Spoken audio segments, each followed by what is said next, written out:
never catching feelings. Catch me in the wave, best believe I'm chilling. Yo, my father told me better, so I'm never chasing cheddar, never chasing greed. Get up on your knees, I'ma need you to pray better. Think you flying higher than every person at Coachella. Please, could you stop it? Every time you spit a line, you be thinking about them profits, thinking about deposits, forget about the process. Focus on your mind and close both eyelids. Yo, you need to internalize and vocalize these potent lies. Why you telling lies, selling pies in the skies? You a snake in the skies and I despise it. Hope you drop it. Use your brain, don't you know you got logic? Yeah. Yo, use your brain, don't you know you got logic? Your frontal lobe, don't be dumb. Use your brain, don't you know you got logic? Your frontal lobe. Use your brain, don't you know you got logic?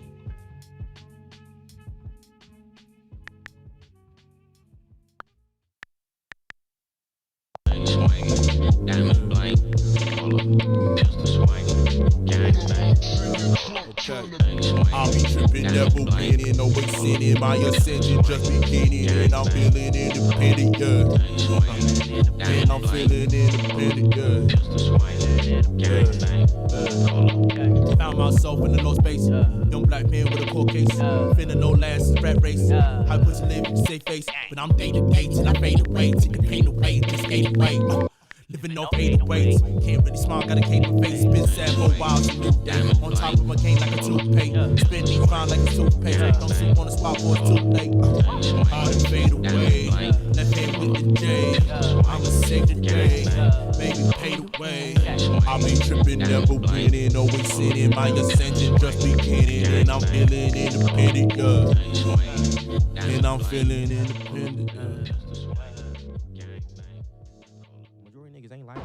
If we didn't tell these niggas they had to make money, they had to be hyper successful, they had to get all the attention, they would make the music that gets the most attention, that quote unquote makes the too much pressure. That's my problem. I can't handle pressure.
tuned in to the Cosmic Convos podcast, your number one source for accurate, relevant, and thought-provoking astrological conversations in the podcast nation. The place where stars and minds align.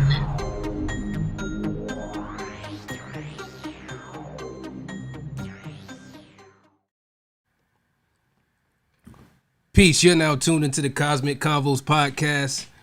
I'm your humble host, Herut, and I got my good brother here, Brother Ra. How you doing? Think you muted, my brother?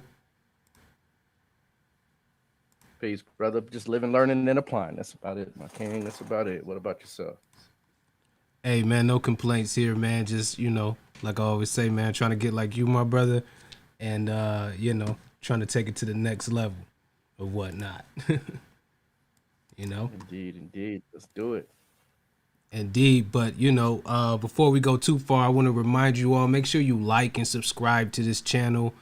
Make sure you share this with your people, share this on your social medias and everything like that, so we can take this thing to the next level or whatnot.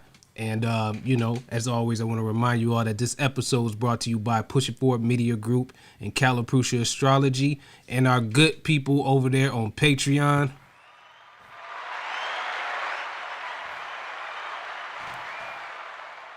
Big up to the patrons or whatnot. If you want to know how to become a patron, you can go to our Instagram at Cosmic Convo. That's COSMICCONVO. And you can hit us up there, and we got a couple different little tiers and stuff like that. And you can get with us right there. And then if you want to find Push It Forward Media Group, you can find us at Push It Forward PUSHITFWD on Instagram. You can find us on the web at pushitforward.com, PUSHITFWD.com. Brother Ra, how can the people get a hold of you? You can hit me up at Caliprucia astrology@gmail.com, or you can hit me up via Facebook or IG via Shechem Ra. Either one of those would definitely ring my bell. Indeed. So, here we are, man. Episode 77 of Total, episode 2 of season 4, man. Big up to us, man. Yes, sir. We getting real close to that 100 episode mark.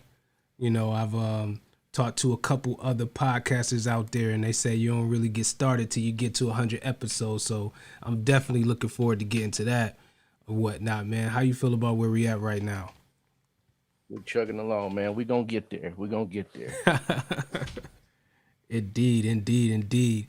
So, we trying a different format this week, man. I want to welcome all of our listeners, man, who check us out every week. We've been doing this for the patrons for at least the past 2 seasons for sure. But we decided to open this up, to the public. So welcome to the live stream. I'm definitely tuning in to the comments and everything like that. Feel free to drop a comment, tell us what you think, and if you got a little question real quick or something like that, if we can get to it, we'll definitely get to it. And, we'll probably even incorporate some live calls, not on this episode, but, in the very near future. We still working through all the little technicalities and different things like that. So we definitely appreciate all of y'all who are in the building right now. So big up to y'all.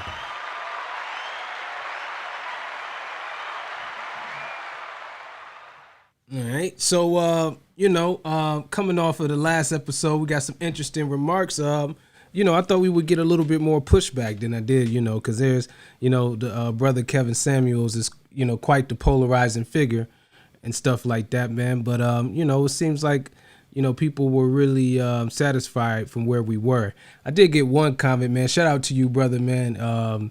Can't remember the handle right now, but he did mention, he was like, oh man, you guys didn't mention anything about the timing of his success. And, one thing I explained to him was that, without a proper time of birth, it's really hard to judge where he's at with it, because a couple things, can change. And analyzing it from the moon, we get a lot of insight on, personality and how the person thinks in their mind and different things like that. But it's kind of hard sometimes to really chart, where somebody is really at without having that accurate time. What's your thoughts on that, Ra? We did mention briefly that he was in a Rahu Dasha. I did mention that briefly, and we don't know what house, you know, uh, that particular, but what the house Rahu, what house Rahu's in. So it's kind of hard to determine where the success is actually coming from. But he is in a Rahu Dasha for sure. So that a lot of times will promote a lot of growth and success because Rahu does really deal with achieving your greatest desire. And so, as you can see, this man from high school has prepped and primed himself to get to some level of status. And that's one of the things that Rahu can do if it's in a prominent position in the chart is to catapult you to a high level of success. So there is some degree of timing to it, but in the actual specific way we do it, like brother said, it's very difficult to really harness a chart without the exact time of birth. Indeed, indeed, indeed. But hey, like I told the brother, I mean, who knows, man? We might, he might see it, and be, want to divulge some information and stuff like that, man. Maybe even get the brother on the podcast. So, that'll definitely. I'm welcome. I'm definitely open to that. So, you know, Kevin Sams, you out there listening, you check it out, you like it, man, go ahead and hit us up, man. Share some of that that social currency you got, man. We'd be more than happy to have you on here. Anybody else we talk about as well, man, absolutely. Or whatnot, man. But yeah, we're here at this episode, man, and I don't have any questions. Before we jump into the actual topic, is there anything that you wanted to go over? I know we got a eclipse coming up. A couple things going on. You wanted to maybe impart some words on the people real quick before we jump into the topic, Ra? You know, not too much into the whole eclipse piece right now. It actually will be occurring in the sign of Scorpio, which you might just kind of pay attention to your emotional barometer for the next, let's say, week to 15 days. 7 to 15 days is about the time period that eclipses will affect us. Eclipse does happen May 26th, right? So it's a lunar eclipse, so it's not similar. It's not the same as a solar eclipse. The effects are different. Some of the effects are watch out for emotional highs and lows, right? Make sure you're guarding, right? Kind of be aware of your triggers for the next 7 to 15 days, because when the moon is in Scorpio and we're having an eclipse, those things are heightened as far as whatever the moon is kind of dealing or distributing at that time. And so Scorpio is a sign that deals in emotional drama, right? It deals in the extremes of how we feel. And so it's just a time to watch, no matter what your chart is, really to make sure you fine tune, right? What you're saying, think before you speak, right? And kind of even reserve before taking action to kind of deliberate on what it is that's going on. So just the word to the wise for the next 15 days, just be, as much as you can on your square to try to kind of get through this time period. Indeed, indeed. Me being kind of even leading into our topic a little bit, right? Me being a Cancer ascendant, I can definitely feel the eclipse coming. I can feel, what I mean, just seeing the thoughts, just the overall interactions and all that stuff like that. I can always kind of tell when they're coming, even if I'm not like looking at it and stuff like that or whatnot. So, definitely taking it easy right now, not trying to do too much, just kind of, buckling down on a couple things and, trying to take it there.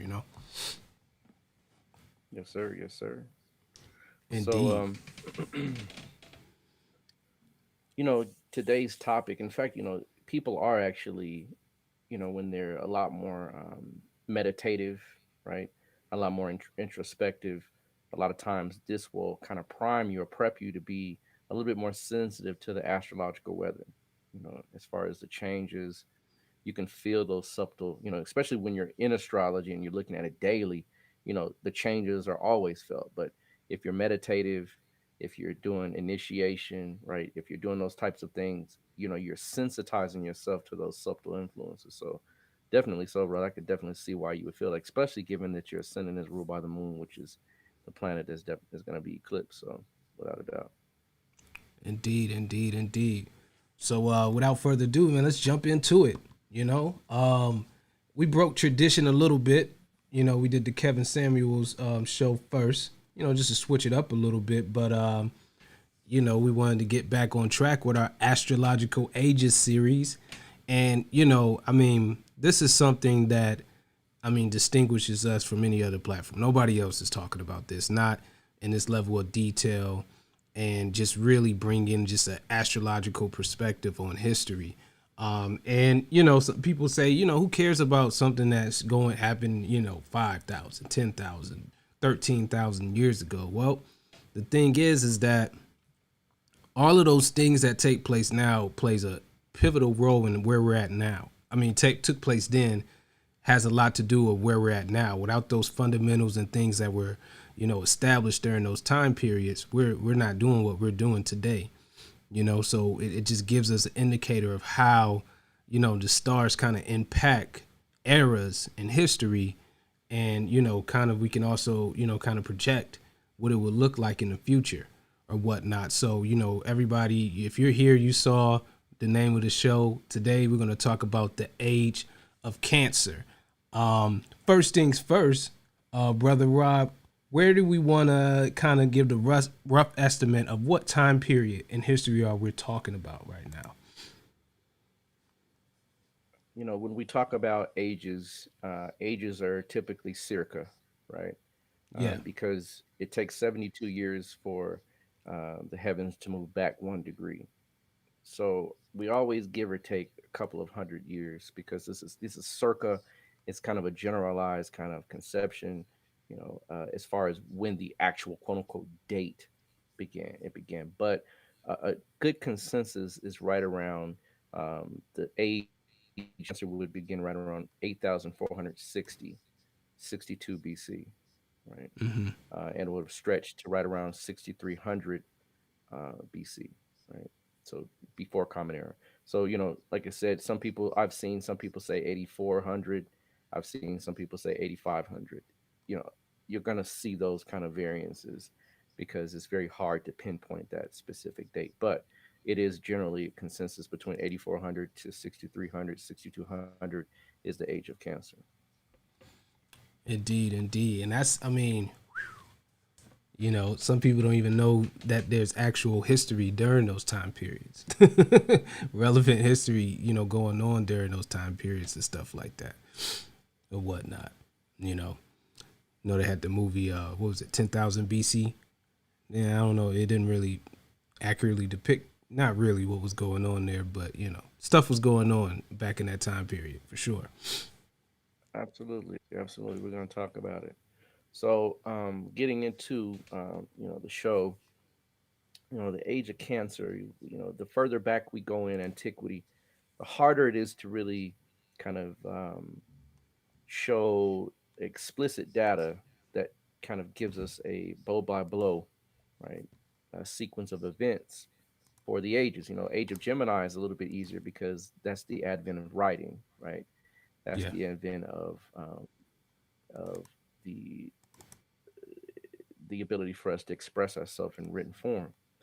You can clearly see that that is the age, that is the birthing, that's the birthing age for that process to come about. Whereas with Cancer, and going back and forth, back into Leo, Virgo, and so forth, then we're getting into more ages where written record is just not available to us. But the Earth, right, tells all, right? The Earth has a way of letting you know what was previous to you based on the stratum that is under the Earth. And so, getting into the age, it's the age of Cancer.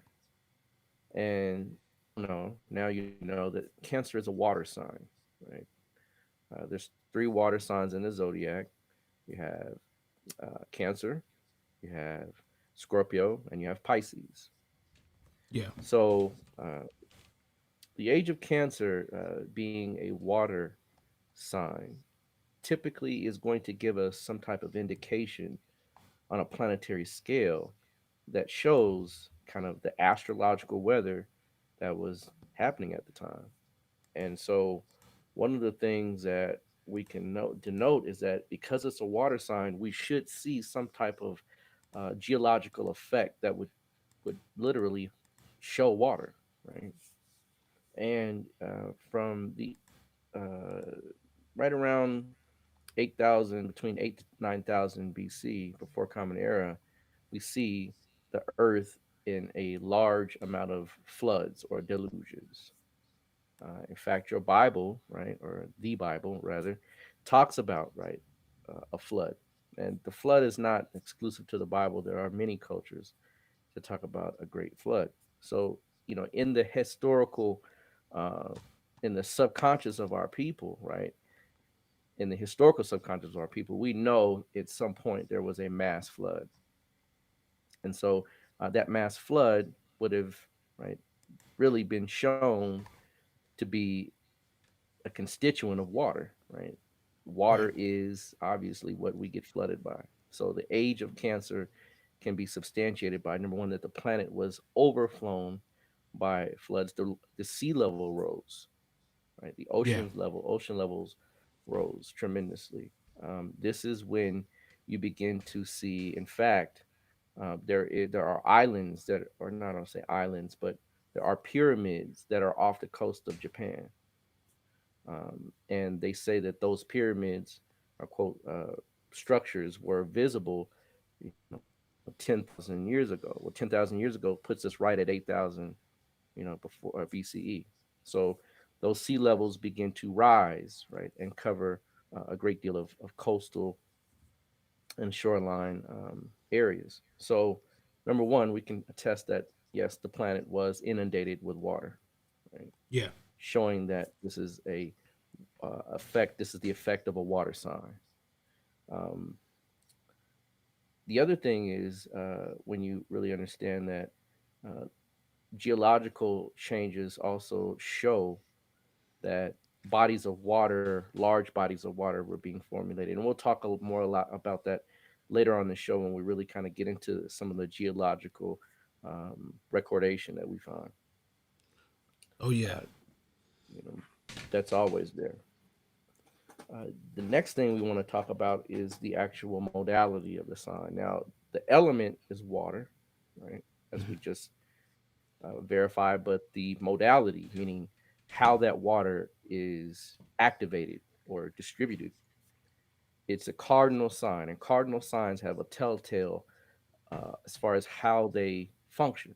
One of the things that they promote is advancement. Right? They also promote moving in a given direction or having a specific bearing in which they approach things. They also are very galvanizing. Cardinal energy is galvanizing, meaning it's motivating, it's an inspiration. And at this time, you can see that the world is moving in a direction towards really becoming more socially integrated, right? Socially um, clustered, if you will. Yeah. And so these enclaves and groups is exactly what the Cancer energy is all about, is moving in a direction based on the cohesive factor of water. So, Cohesion is water, some right? major migrations, major migrations and Absolutely. settlements occurred during this time. Without a doubt.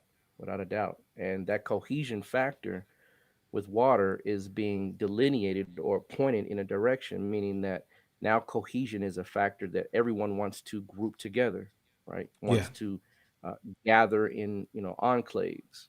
And so you see this across the planet. This is what is happening once the waters, right, are kind of spread out, and people have to make some kind of decision around switching from one modality of life, right, to another, which is advancement or cardinal movement. moving from hunter gatherer to right domestication, Yeah. moving from a nomadic lifestyle to a sedentary lifestyle, and Fourth house. we're going to get deeper into that. Indeed. Indeed. So one of the things that we notice is the symbolism that's attached to cancer. And in India, the actual name is called Karkata, right? It's kind of odd that we call it cancer because cancer, as we know, is associated with the name is associated with a disease, right? So it's kind of strange that we would call it cancer. Um, you know, the sign means that which grows things. Anything Yeah. that's in cancer, any planet that's in cancer, it naturally grows. So the symbol being a crab is the one that we're all familiar with, right? We all kind of know, Cancer, the crab. But in ancient times, along the banks of the Nile, there was actually a beetle, right? Mm. And it's the dung beetle, right, is very special in that it has some abilities that give it certain um, symbolisms that we use to give a message about what that sign is all about. And so that Kepra beetle, right? One of the things that we learn in Kemetic spiritual science is that Kepra, or the actual beetle, the dung beetle, in the hieroglyphic or in the Medu Neter, it literally means an equal sign, right? So we could say that it's like an equalizer, or things that brings it's an energy that brings something from one state to another, like the dung beetle, right? It plants its seeds in a dung ball. So the dung beetle, the reason why we use the symbol is because the beetle has the ability to survive floods. And so it has the knowledge in order to understand how to make sure that its eggs or its um, uh, babies, right, aren't taken over, right, by water. So that understanding, knowing that the beetle has knowledge of when the water is going to rise, right, and when the tide rises and when the tide lowers. That knowledge shows us that the beetle has an intuitive understanding of how water works. Henceforth, that's why we picked it in in connection to a water sign. The other thing about the beetle is that uh, you know that ball, right? That ball represents the moisture, right, of Cancer. That's one of the things it symbolizes. Right? The Yeah. dung beetle plants its seeds in there so that it can stay moist, right, but it won't drown. And then once they come out of the ball, right, they start the process over. And of course, sometimes they would believe that there was a belief that the dung beetle was uh, um, sexless, right, that it could reproduce without any type of male or female interaction. Of course, we know that's not true, but it's just a way of stating that it's self-made or self-reproduced.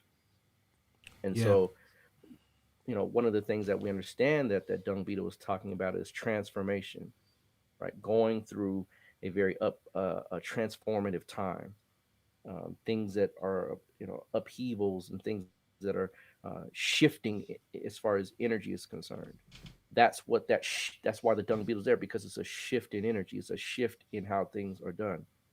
And so one of the other things is that that ball also represents the sun, right? That the dung beetle is pushing, right? That sun around the solar system. Well, that sun, right, is responsible for melting the glaciers, right, so Hmm. that the water on the earth would become more abundant.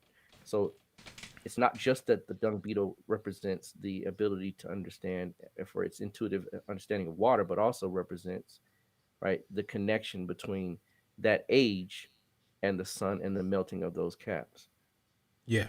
those glaciers, right? So, our ancestors were very intuitive on what particular symbol to place, right, as what we currently call Cancer.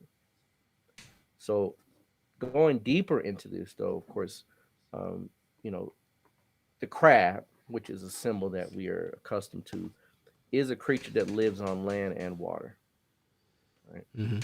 It lives on land and it's on water. Well, at the time, right? Water, living on water and land was very common kind of thought process if you're understanding that the waters are rising, the sea levels are rising at this time, right? So, dealing with irrigation, right, is a big thing as far as water is concerned, because irrigation allows you to control waterways and to create crops, right? So, water is a big epithet or theme in this. The other thing is that crabs, right, also have shells, meaning that some crab, the hermit crab specifically, actually has a shell that it carries on its back. Yeah. And so another symbolism alluding to what some of the Cancerian themes are. And we're going to talk about what those themes are here very shortly. But just so you know that, right, the symbols that are used are very specific and that they have a way of telling something on a vast level with just one small, right, one small symbol. So the next piece we want to get into is what are the themes that Cancer brings, right? We know that it's a water sign, we know it's a cardinal sign. What does that mean, right? Well, some of the themes that Cancer brings is kind of universal if you've been studying astrology. Cancer deals with is agriculture, right? Yeah. Because agriculture is the only way that we're able to feed each other on a mass level, right? Uh, Bonding, right, is another very prominent theme of the Cancerian energy, meaning that connecting and bonding with one another, right, is a very fundamental aspect of what Cancer represents. Community, and when I say community, I also really kind of referring to tribes or being tribal, being tribal because tribes are, it's an extension of family, right? Community is an extension of family, right? Yeah. Yeah. The All domestic, all all fourth house stuff. okay, exactly, exactly. Um, the domestic side of life deals with cancer. Cancer is literally the domestic sign. It's just the most domestic of all because it deals in the home. Family, right? Again, tying back to the tribal aspect of the sign, right? Tribal tying back to the communal aspect of the sign. And when we talk about um, family, family is key for Cancer. It doesn't. You don't even mention. In fact, if you look in the zodiac and you want to point out to something that represents family, Cancer would be the number one sign. Yeah. Fertility, home life, again, similar to being on the domesticated side of things. Um, Mothering and nurturing is a big theme of Cancer, and protection and security is another subtle theme. It's one that's very prominent when you understand it, but it's not well known that Cancer deals in protection. Right? Yeah. The crab has a hard exterior, right, Yep. right, and a soft interior. So those are the themes, and we're going to find those themes repeatedly when we begin to do our research and uncover some of the things that point to the effects on the planet as far as what was happening at that time. So one of the things, and this is one of the beautiful things that you can do, is just begin to start to do general research about what was happening on the earth at that time. And again, there's no really written record that we could go back and kind of laundry list things as far as what was happening, or even to give us an inclination of a civilization that would have been using writing or some form of communication. However, right, when you go online, you can go to a place called the Oxford Reference. It's a pretty common reference, um, pretty, I would say, substantial. Oxford has been around for quite a bit, but again, you can always do other research outside of these sites. You can go and do research through encyclopedias. Some people like to do research with regards to um, archaeology that's not in common play, like there's a book called Forbidden Archaeology, things like that. You can always look in these different areas to see if there's some type of um, way to match, right, what was going on at the time with what was going on in the heavens. So on Oxford Reference, right, when you look in this particular reference site, you'll see that between years of 8,000 to 6,000, they have a very specific list of things that were happening. Right.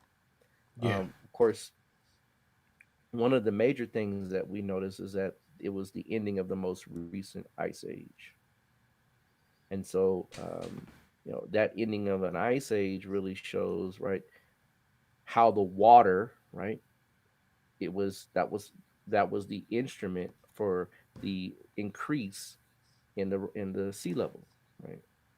So once the glaciers are gone, now water rises. Hence, number one, check, right? Water. We have a indication, right, of water. Number two, right, farming communities appear in the Fertile Crescent. Yeah. I Farming mean, is you can't make this stuff up. You understand what I'm saying? Like, it's can't. just, This stuff is yeah. bonus. You can't. There's no way I can concoct this and say, well, by chance it matches what's above. There's just no No. way, right? Farming, I mean, agriculture is being birthed at this time. That's Yeah. cancer, right? Bar none. Um, Even crop. here's another thing too, right?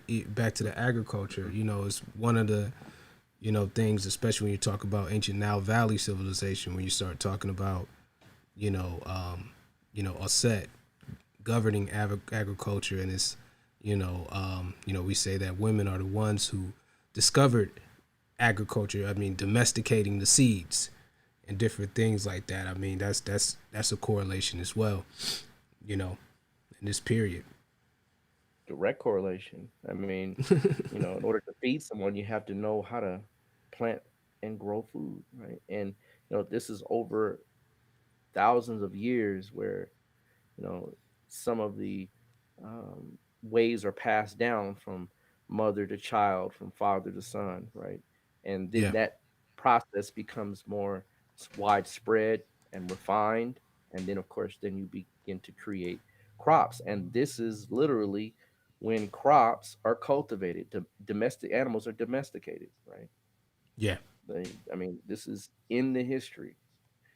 Um, Funny that we're talking about this because what we understand is one of the things that ties directly to our set is wheat, right? Mm-hmm.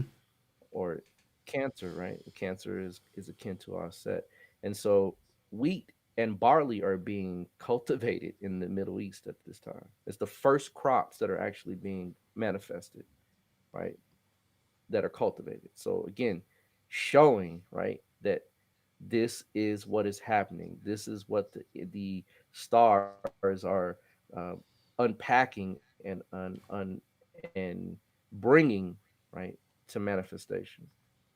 Yeah. The other thing is sheep, right, are domesticated for the first time in northern find. I don't say for the first time, but they find this in northern Iraq, right? So they find the domestication of sheep, the domestication of animals.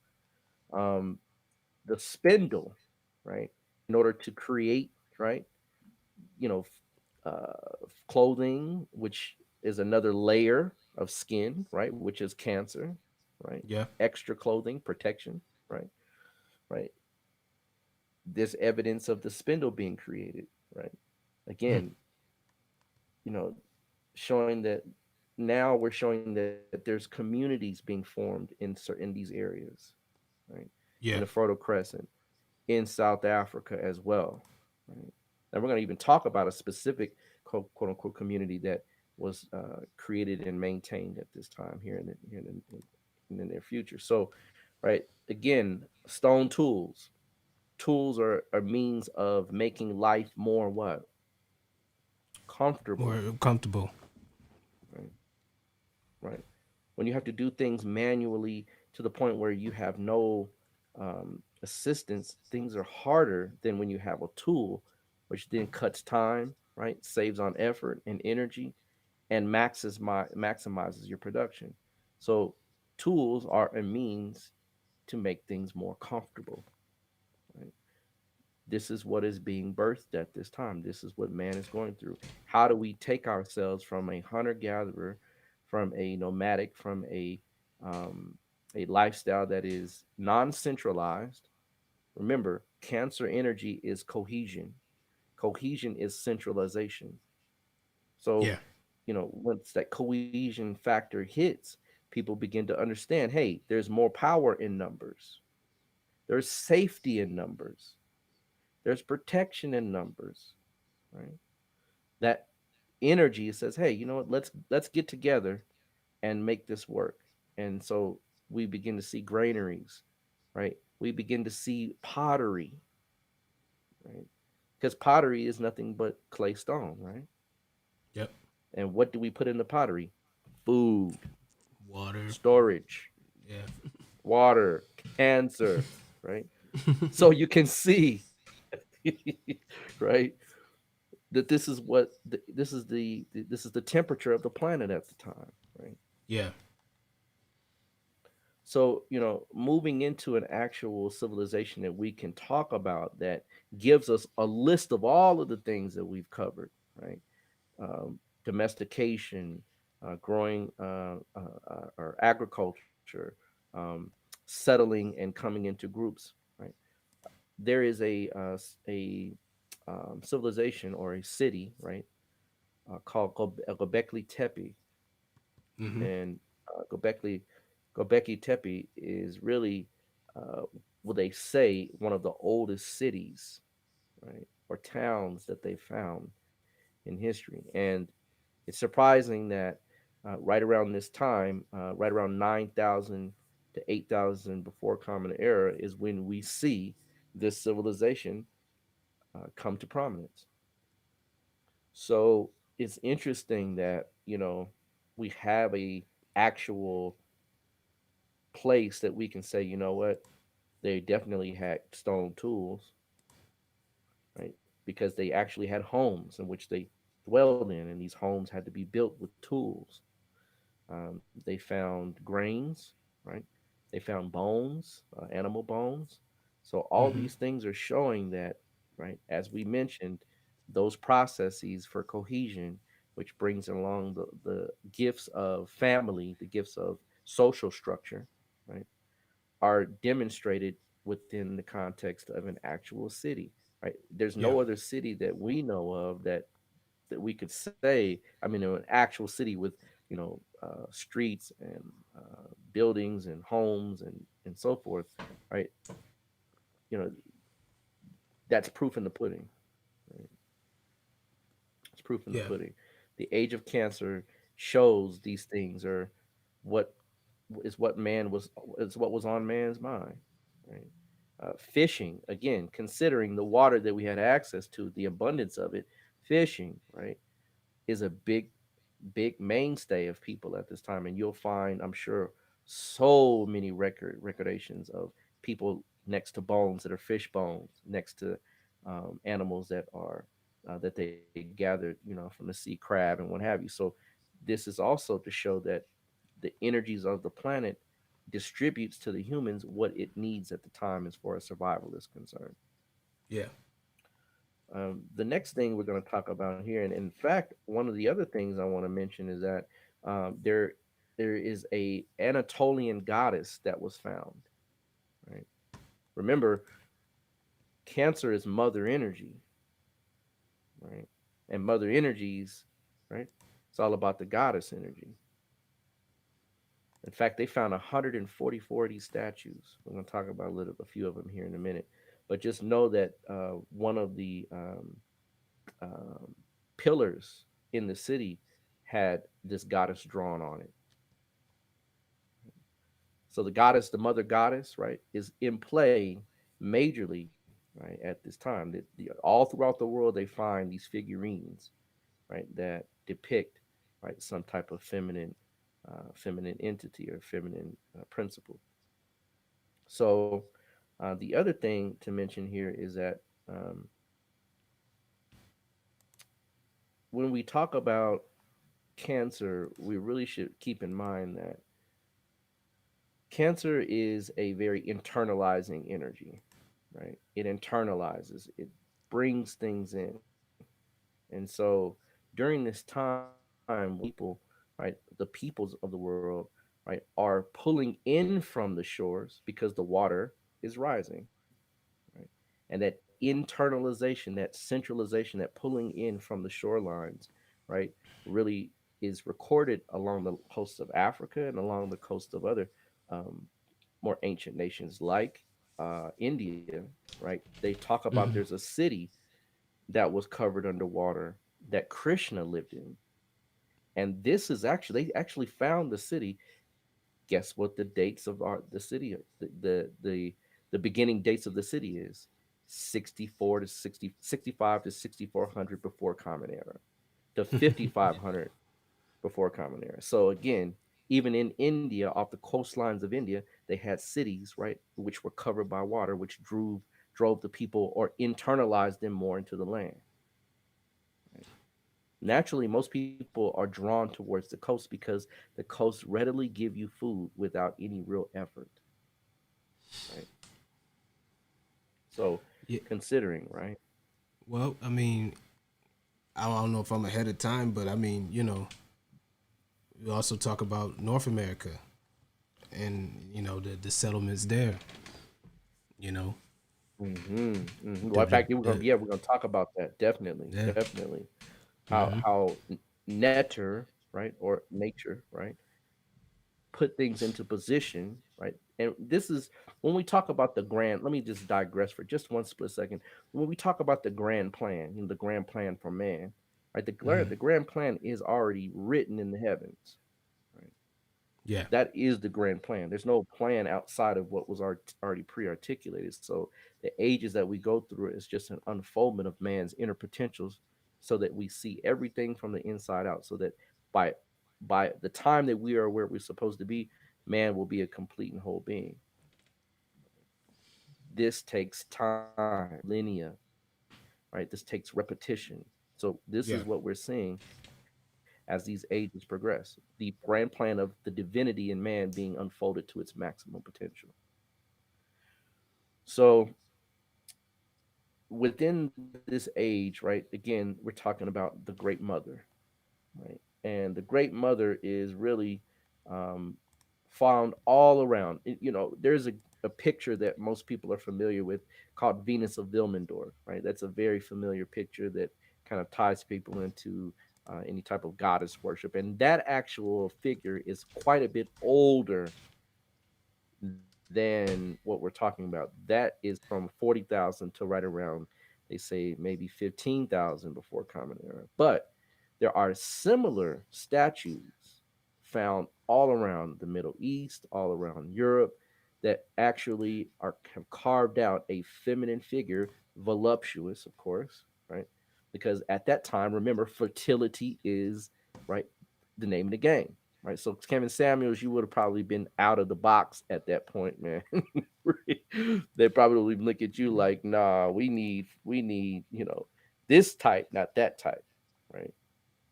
But nonetheless, right, the fertility goddess is showing that the woman that is voluptuous, that is rounded, that is teeming with with life, is what was the standard, right, to be looked upon as what was wanted. And so, the goddess energy is what cancer is all about, right? We we literally, right, tie Aset into, right, nurturing, meaning that you see Aset with breast, right, and you can see the statue has very prominent what breasts, Rest. Yeah. right, showing that the heavens were imbuing the planet, right, with this nurturing, right, energy. It's like, being in the bosom of the mother, right? Being close to family is like being in the bosom of the mother. Being in your home is like being in the bosom of your mother. Being in, or in the womb, right? That is, in fact, is it's strange that because Gobekli Tepe was round, right? Most uh, homes were built in round fashion, not Yeah. square, right? And that round energy symbolizes the womb from the cradle, right, to the grave. We're going to talk about the grave in a minute here, right? But from the cradle, meaning the cradle of civilization, the cradle of birth, the woman is the cradle, she's the giver of life. And so, understanding that, we see that these statues are showing that that is something that we worship, that we admired, that we honored, that we respected, that we revered. Um, so, it fits hand in hand with what is going on. The goddess energy is pervasive over the planet, and so is water. It's just, it just matches so perfectly, you can't deny it. You really can't, even if you wanted to. Absolutely. Um, the next piece that we want to talk about here is really get into some more kind of specifics around, is there anything that we could look to in the records that would show something of this nature, something that would have said, hey, there's a lot of water at this time, the water dried out, and now we're here.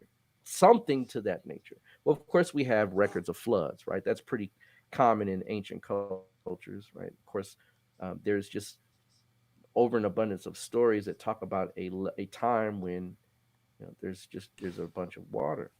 In fact, even in Kemet, there's a story that Ra, right, uh, was very displeased with the people and sent Sekhmet out, right, to flood everybody out, right? And one thing that a lot of people is they may find it hard to wrap their mind around floods taking away land. And well, it's actually happening now. I mean, there's parts of Louisiana that's inhabitable.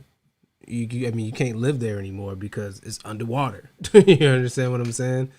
I think maybe even be happening in some places on the East Coast as well. Like I think maybe New Jersey or Maryland. I think it might be a couple places that's having the same problem and stuff like that. So it's not unheard of. And I'll share something real quick. You brought up in Kemet. A few years ago, man, I had this dream where I was like in like a war room, and I was like looking at a map, and there was a river traveling east to west from across the Sahara. It was depicted in this map that we were all looking at. You know what I'm saying? And a lot of the records, like in Napta Playa and stuff like that or whatever, really points to the Sahara Desert around this time period being more lush, more green, not a desert at that time period either. Savannah, Yeah. Savannah, yeah, definitely.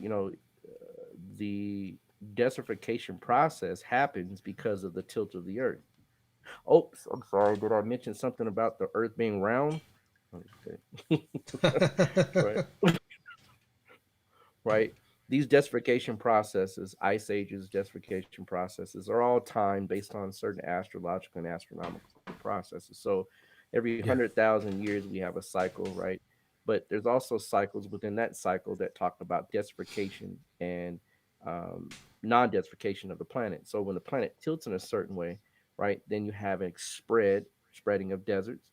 And I think this is over, I think, if I'm correct, I believe it's a 15 to 20,000 year cycle. Mm.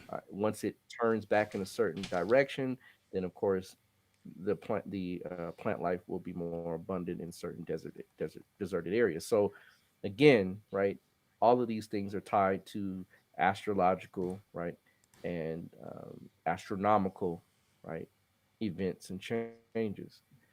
But that area in Kemet was in fact, they say that our ancestors learned to control the Nile, right? We actually navigated it and helped it find its current course.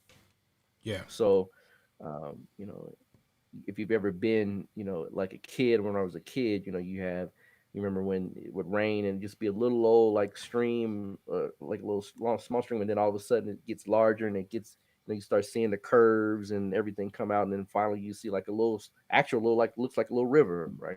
That's Yeah. how things are formulated. That little first little right, and so Kemet was formed that way. It what didn't start off a torrential river, right? It started off, very very mildly, and over time became, what it is now. Just like the Grand Canyon, the Grand Canyon it was carved out right over time. So you know, tying it back to some type of um, means of looking at it from a historical perspective or some type of record, there is something that we can look to try to try to gain an understanding about what it is that we're looking at. The Temple of Dendera, right, in Kemet is one of those items that we can use. Um, there's a great article written by Raul Nephron Min first. He wrote an article called Black Civilization, the Fall of Black, Rise and Fall of Black Civilization as Foretold by the Stars. Right?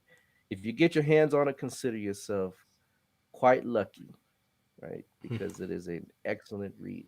It's old. I mean, this is one of the first books that Ron Nephramin put out. But go if I'm correct, from one of the magazines that the Asar Society used to produce in the early Hmm. 80s. But the article was extremely extensive in that it showed that the history of Africans has been well understood by the Kemetic people, and that we had kind of already mapped out, right, what was happening in the heavens and kind of showed what was going on Earth. So one of the things that we look at in the Temple of Dendera, and it's a little kind of, and trust me, folks, the images will get better as we go, right? So just bear with us, right? But we're trying to give you something to kind of tie in, right? So the topics will kind of make sense, and you'll have some type of right brain affiliation with this. But in the temple, there's a very specific, and it's kind of hard to see, but if you look, right, there is a kind of, there's a boat with a lion in it, right? And it's hard to see, but it's fairly, if I'm looking at this document correctly, or not looking at this correctly. So if you look to the right, right, like dead center all the way to the right, you'll see like a little boat with a lion in it, and right above it is a crab, right? Right above it, it's like a small crab. It's really hard to see with this diagram, but right, just go take a look at it for yourself. You'll see it. See, there's that line in the boat, right? And look directly above him, there's a crab. But if you look below the fella, the guy, the lion in the boat, there's a fella that's holding like two vases, right? Two vases, and it's like just directly aligned with Cancer, right? With the crab, and that particular portion of that, it talks about the star,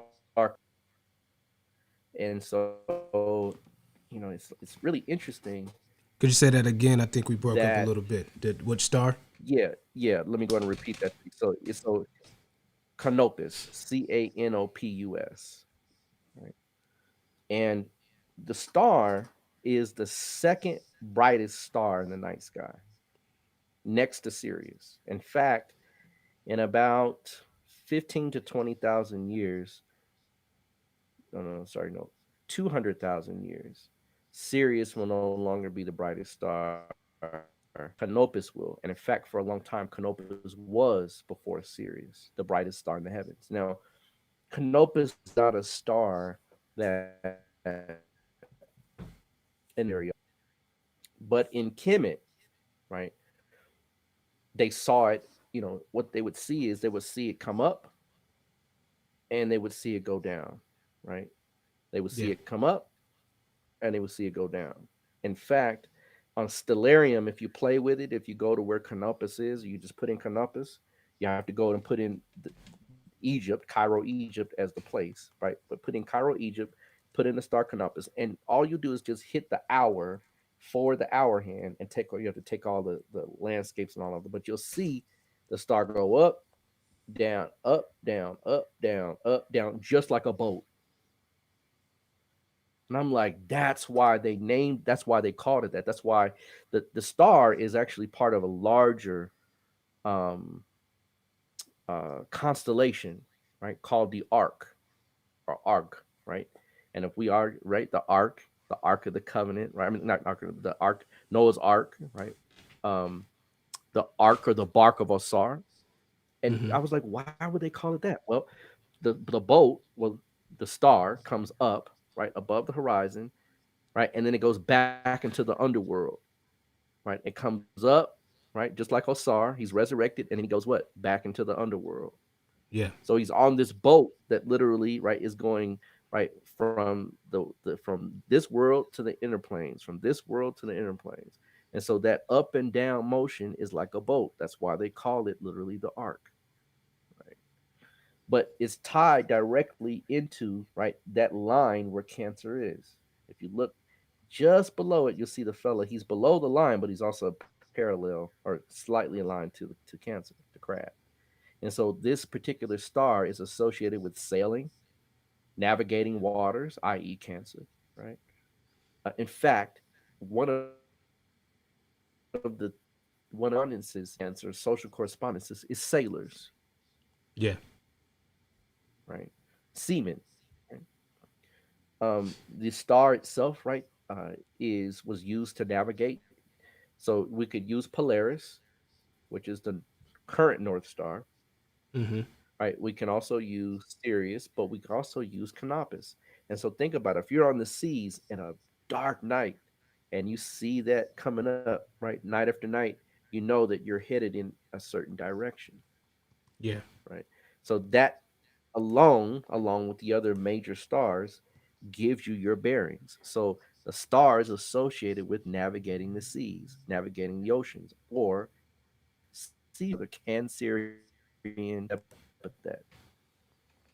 Um, it's associated with Noah's Ark, as we mentioned.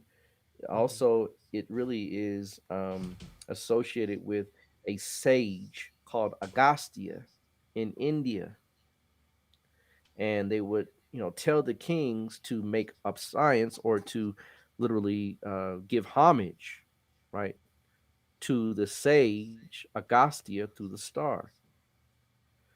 The star, right, or let's see, the sage, right, is recorded as having swallowed up the oceans.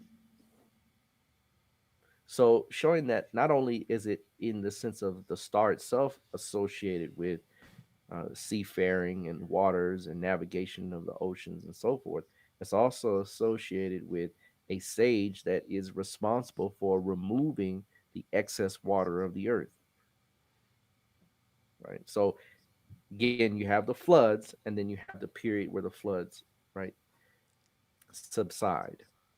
So showing that this particular star, this sage, and this way of kind of conveying a hidden message, showing that this is something that was happening at the time when these particular forces were at play, when the Cancerian energies were at play. So, right, again, getting deeper and deeper into this, we can clearly see. And the thing is that one of the things that they would compare is what the star means to other stars. So, for example, like Polaris means that which is steadfast because literally it never sets, right? It never goes below the horizon, right? Whereas with this particular star, it denotes change. And what was the planet going through at that time?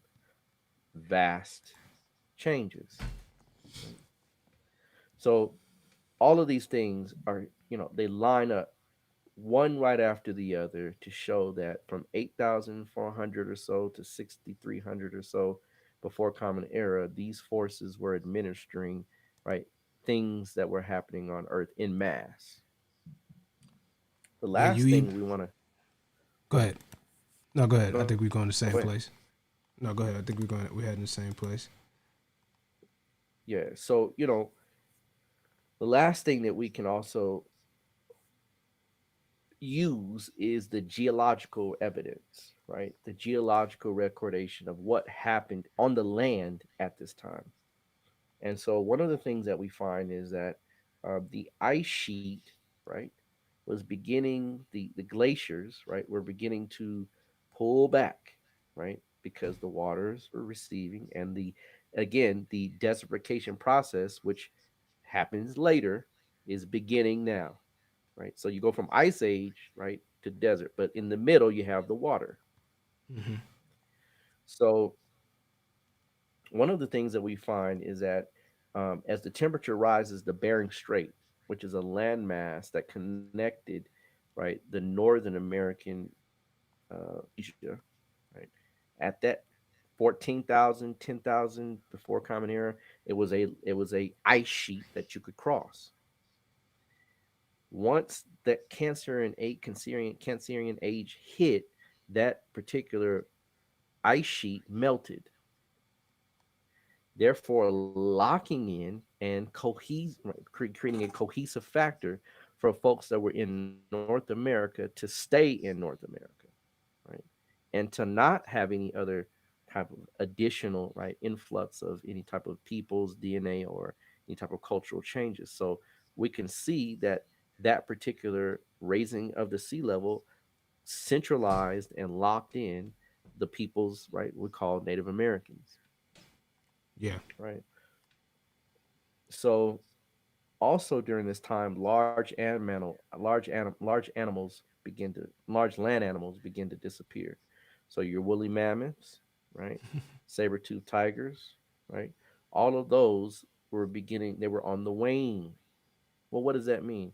It means that life was becoming more palatable and more manageable for man to be able to interact with his environment with less um, agitation or frustration from being hunted, right?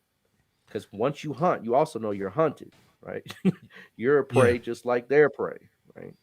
So those animals become smaller, right? More easier to manage, more comfortable. Earth becomes more comfortable, right, for man to inhabit. You So know, another way, go ahead. to that point, the other day I saw a bobcat, running around, stuff like that. And I mean, they're bigger than a house cat, but I mean, they're They are, nowhere yeah, near what they used to be. Way, back in the hmm, day or whatnot. They was, maybe on par, same size as maybe a tiger or something like that. In maybe thousands of years right. ago. But now they're just a little bigger than a house cat. Still vicious, but they I mean, like I got out the truck and I'm looking at him, I'm talking to him, he hit me with a quick little hiss, but he didn't want no parts, you know what I mean? Because he knew he was he knew he wasn't big enough to get busy and whatnot. They looking for Right. small animals and fish and stuff like that nowadays. But the movie 10,000 BC, right? You see, Yeah, right, according to Hollywood, right, the saber-tooth tiger was, right, a big thing, right, yeah, in at that time. And they existed everywhere, right? Saber-tooth tigers aren't like what would you consider Bengal tigers, right?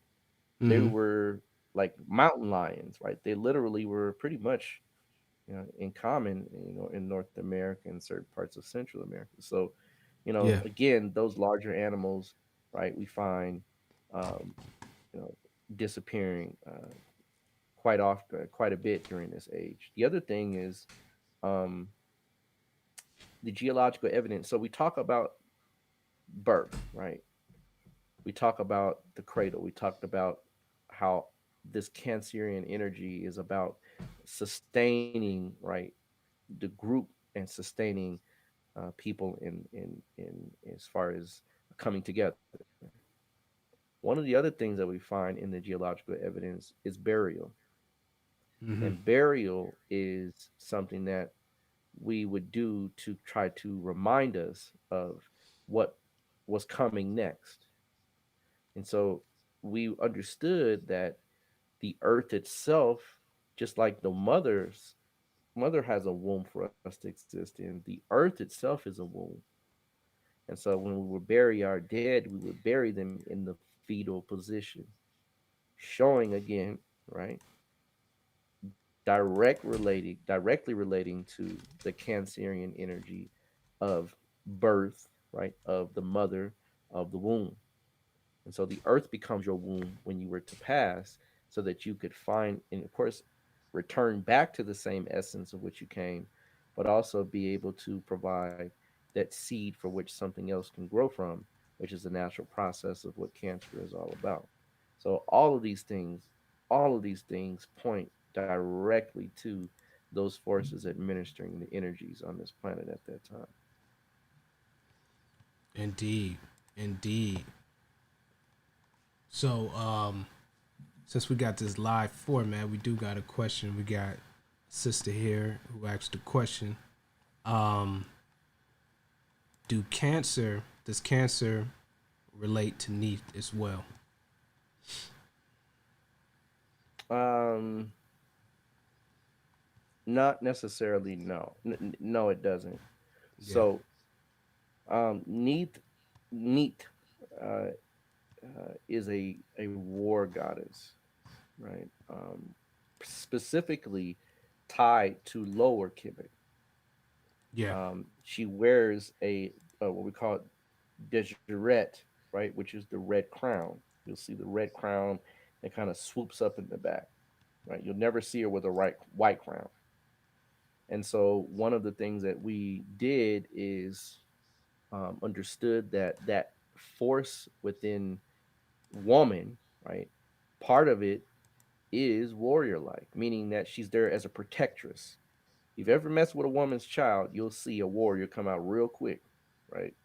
Oh yeah. She don't take time. She doesn't process things. She doesn't weigh things. She goes right to work, right? So that warrior goddess, right, is part of the mothering energy, but it's the sense that it talks about literally dealing with invaders, dealing with people that were coming from the outside in, making sure that we kept those people out of the loop as far as Kemet is concerned. That's why she was in the lower regions of Kemet and wore the red crown, which talks about that heightened, forceful energy, right? That's what the red crown symbolizes. So, it wouldn't necessarily be tied in, but, there's always some type of, the mother goddess is just, she has different expressions. Sometimes she's benign, right? Or she's caring, she's nurturing, she's self sacrificing, she's all encompassing. But there's another side that is fierce, determined, relentless, passionate, uncompromising, right? This is another side of the goddess energy, which Neith represents, right? You also have Sekhmet, you have Serket or Selket, you have different forces that represent that feminine energy in its different roles. Yeah. So, Neith is just one of those, and her symbol was two arrows crossed on a shield. So it tells you that literally her energy is about protection, right? And if you understand Lower Kemet, right, the onslaught of those particular hordes or invaders, right, if you had a bow and arrow that was sitting back, and watching and hitting them, bit by bit, right, that's that same type of devotion and sacrifice and relentless type of protection that we afforded ourselves to make sure that those invaders weren't coming through to attack.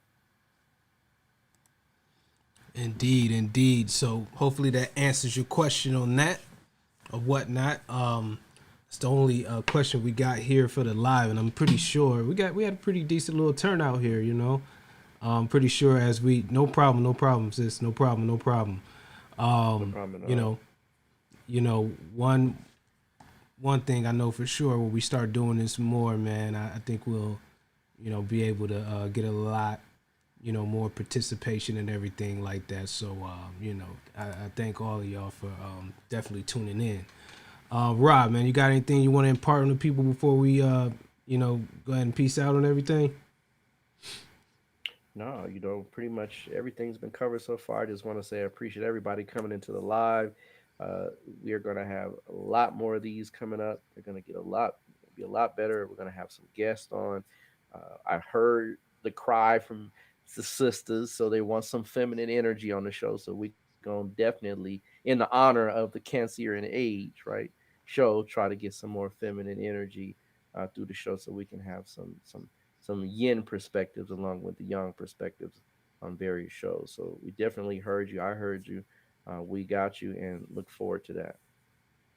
Indeed. I mean, and that's the difference between, you know, Western culture and in our ancient culture, and it's hit on right here in this era where, our relationship to women is much different, because of, the contribution that they made to civilization, and putting us in a position to be able to actually build. So that's how we, you know what I mean? Like we said this in the, you go back a couple seasons in the polygamous episode, right? Our approach to that versus, what you've seen in Europe, it wasn't a heavy thing in there, but their relationship to women was different because we're in the area developing agriculture and different things like that, but you don't really see that in abundance in Northern Europe. You don't really see the evidence of them really getting their agricultural bones down, the way how other cultures throughout the world did, so, you can see there's a more adversarial, relationship between men and women in, Western culture as compared to us,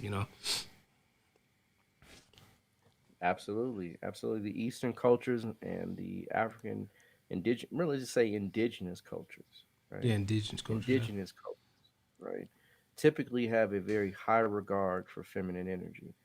The Navajo, most cultures have some type of representation of the feminine energy within uh, um, their pantheon, right, or within what we would call gods or goddesses. So, indigenous cultures understood that the female energy is necessary for life. You know, only in a postmodern culture where we're divorced from the everyday needs of life do we really kind of separate the importance of woman and womanhood from, from being prosperous.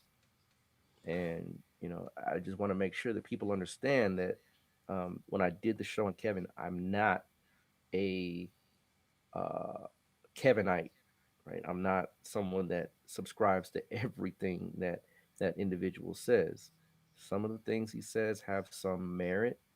Some of the things he says has a bias, right? And when I say a bias, I'm not saying he's biased. We all are biased because we're not speaking from the level of universal self. We're speaking from the level of seeing things from our own purview and lens. And so when you have someone that has, for example, Venus in whatever sign, that person's going to deal with relationship, love, long-term commitment, and promises from that paradigm or perspective. If it's Aries, it's going to be intense. It's going to be sometimes short lived. It's going to be direct. It's going to be about fitness, force, and so forth. So that's his perspective. That's 1/12 of the equation. There are 11 other parts of the equation that I recognize as an astrologer that everyone has something to offer this world in regards to their way of caring, loving and nurturing the opposite sex. So I don't want people to walk away from the Kevin Samuel show or from our podcast thinking that we are Kevinites. We appreciate Kevin. We like what Kevin is doing, but we are not in the process of saying that Kevin is 100% accurate, right? There are many other levels and layers to things as far as relationships and life that we understand as spiritual individuals that we can see far beyond individuals that, are on podcast or are giving advice. And he and I, Harut and I both come from a very um, rich background in understanding that balance is the equation. That balance is what life is about. That Mayat is the end of the day. And so male and female are both needed for us to sustain a healthy family. Indeed, indeed, indeed. And I think, the stuff that we covered kind of proved that point. You know what I'm saying? Because I think overall, in general, just the elements that Cancer bring is a missing element in the world right now. In general, it's not enough. Nurturing at the house. It's frowned upon. It's almost a cuss word. You know what I mean? To You know, Yeah, to yeah. speak of domestic duties and different things like that. They're not. I mean, they're the most important Or part. gender roles. Uh-oh, did I say that word? Did I say gender roles? Uh-oh. Yeah. Right. I mean, but it's a major piece. I mean, if you, I mean, you can see it now. Like if I'm out, I'm running, I'm doing, you know what I mean, taking care of business and stuff like that. There has to be another piece that's taking care of things in a different area that helps sustain the thing. That's how it was in ancient times. You got, the men gather together, they go out there, they're hunting, they're doing these aspects. You gotta have the other part, and it's not menial. It's not like degraded work. It's almost just as important. Without it, we don't build civilizations. We don't build roads. We don't build dams. We don't build pyramids without having the home in check. The home, laid out and all those things taken care of. So it's a major piece. It's not something to be frowned on. I think, one major thing is that in today's time, that needs to be understood for sure or whatnot. I There's a mean, the hand role that rocks the cradle rules the world.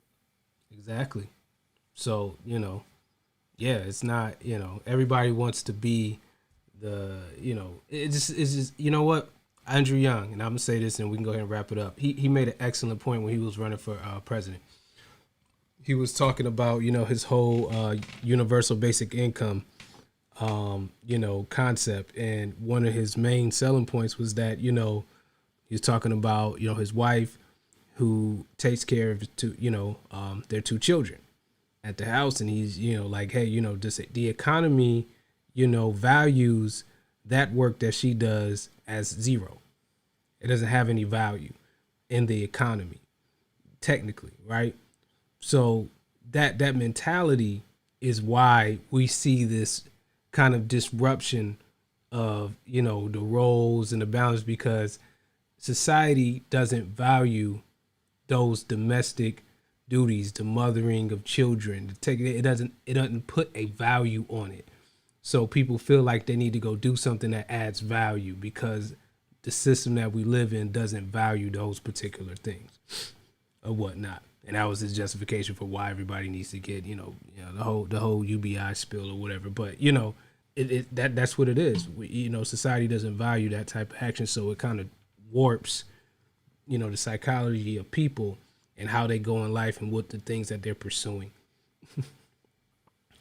No, you're You right. know. I mean, we have divorced ourselves from the yin side of life altogether. Yep. We have segregated ourselves. Think about it from this perspective, just alone with regards to how energy works. We are imbibed with we are constantly imbibed with positive ions. Okay? And when you say positive ions, positive ions and negative ions has nothing to do with positive or negative in the sense of good or bad. It has the sense of to do with what energy does. And so if you think about it for just a second, what do positive ions do? Or how do we feel their effect? So when you're traveling in an automobile, right? And if you've noticed when you're traveling in an automobile, somehow, some way, you begin to feel tired. I used to drive Uber and Lyft, and you're not doing anything practically. I mean, you're driving, but you're not literally physically exercising. But when you get out of that car, you're beat, right? And so, one of the things is that when you get out of that car and you feel energy, those are the positive ions being imbibed into your body from the machines, from the engine, from all of those forces at work. Those ions make you tired. Positive ions, actually the yang side of the ionic scale, whereas the yin side, the feminine side, is found in waterfalls, right? Lakes, forests, right? When you take a shower, right? Those are positive ions. I mean, those are negative ions being released. They found that people with quote unquote ADHD, when they're taken out into certain environments that are negatively charged as far as the ionization, the ADHD is reduced to at least 40 to 50% as far as the child's capacity to concentrate. So showing that being in nature, showing that being outside of four walls or enveloped in a positive ion envelope helps people concentrate, renews their energy, gives them focus, allows them to relax, allows them to, because concentration is not stress. Concentration is really tied into relaxation. The more you relax, the more you're able to focus. So stress, if you're stressed, you can't focus. So the thing is that we're noticing that even within the base level of society, right, positive ions, the yang side of existence is overly bombarding us. Where now, right, we're feeling the effects and not disease and things like that come from lack of sleep, poor diet, and all those things that literally are, right, byproducts of this ionization. So we can see that even in the sense of just the lifestyle that we live in, right, the masculine side is overly dominant, even on the subtle level. So imagine as it goes from that level all the way up to our thinking, right? We don't have an appreciation for the yin maternal internal side of life. And I believe that's part of where Kevin misses the point, right? That we have to have those great grandmas, big mamas, and so forth that are there to give us the wisdom that we, because mother wit is something also that a lot of is missing right now too, right? Mother wit, common sense, right?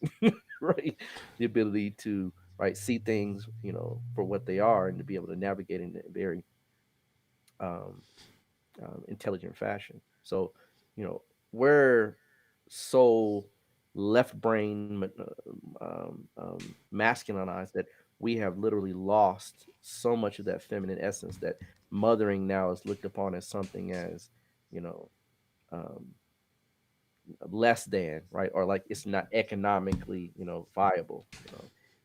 It's crazy. Indeed, indeed. Well, we've been rambling on at this Yeah, point, we have, so yeah, man. Yeah, indeed. But we definitely appreciate all y'all checking in on us and stuff like that. Those of y'all tuned in here on YouTube, you're seeing it now. And, we're going to, these will be available on all the other platforms. Shalom, peace to everybody on all the other platforms in the morning. With that being said, thank you all for tuning in. We will be back next week, about the same time, same place, with another dope episode. And we are out. Peace. peace.